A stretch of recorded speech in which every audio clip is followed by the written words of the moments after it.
আজকের প্রশ্ন, গোপাল সোনাকে বাড়ি তো নিয়ে চলে এলাম, কিন্তু তার পুজো পাঠ করব কিভাবে? প্রথমেই বলে দিই, গোপাল সোনার প্রাণ প্রতিষ্ঠা করতে হয় না, কারণ তিনি ভক্তের কোলে আসার সঙ্গে সঙ্গেই তার মধ্যে প্রাণ প্রতিষ্ঠা হয়ে যায়।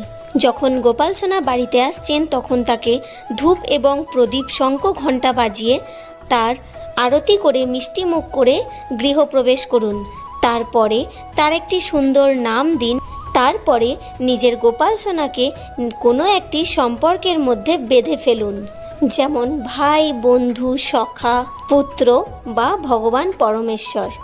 কারণ বলা হয় ভগবানের সঙ্গে যদি আমরা সম্পর্ক তৈরি না করি তাহলে নাকি ভগবানকে প্রাপ্ত করা যায় না।